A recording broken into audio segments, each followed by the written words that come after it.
Have a blessed day! Kumusta na kayo? Today, ipapasyal ko kayo dito sa isa sa mga pinakapaborito kong puntahan dito sa Bawadi.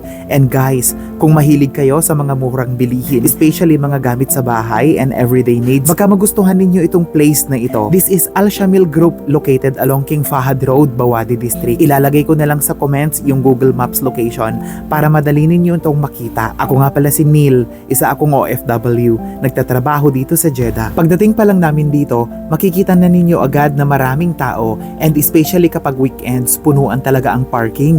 Hindi na rin ito first time ko dito. Actually, hindi ko na nga mabilang kung ilang beses na akong nakapunta dito. Kasi every time na may kailangan ako sa bahay, isa ito sa mga naiisip kong puntahan. And honestly, alam ko na rin ang mangyayari. Papasok ako dito na ang nasa isip ko, titingin lang ako. Pero paglabas ko, ang dami ko nang nadala. Parang nabudol ka talaga. Siya nga pala, ang ganda ng halaman na ito. Meron silang 5 reals at meron din silang 11 reals. Tapos ito naman yung isa sa mga klase ng shoes na hindi mo mawari kung ano ba talaga yung brand nito. Isa sa mga gusto ko dito is sa dami mong makikita. Hindi lang isang category ang products nila. May mga damit, groceries, cleaning materials, household items, decorations, and marami pang iba. Basically, kung may kailangan ka sa bahay, magandang mag-check muna dito kasi baka makita mo na dito at mas mura pa.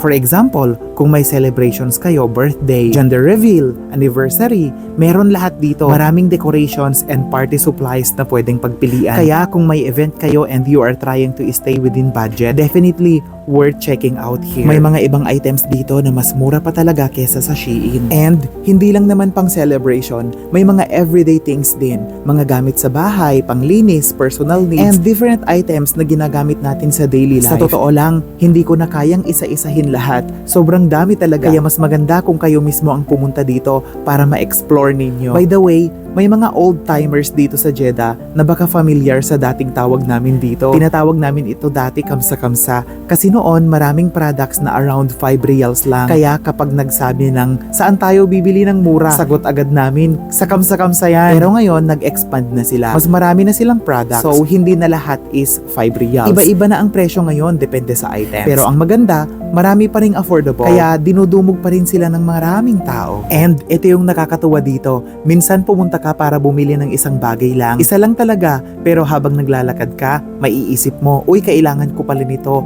Tapos, uy, mura nito ah. Then, another, ay kailangan din pala namin nito sa bahay. Hanggang sa bigla mo na lang mapapansin. Puno na pala yung basket or cart mo. Tapos, pagdating sa cashier, ha, ito lang pala yung bibilhin ko ah. Pero okay lang, kasi kapag nakita mo yung mga presyo, masasabi mo rin na, sige na nga, sulit naman. And I think, that's one reason why people keep on coming back here. Hindi lang dahil mura, it's because ang dami nilang pagpipilian and you can find things that actually useful. Well, especially for us OFWs. Alam natin kung gaano kaimportante ang budgeting. Hindi naman ibig sabihin na dahil mura, doon na tayo lagi. Pero kung makakahanap ka ng something useful and affordable, malaking bagay din yun. Especially kung marami kang kailangang bilhin for your home. Instead na magpunta ka sa iba't ibang stores, you can check different things in one place.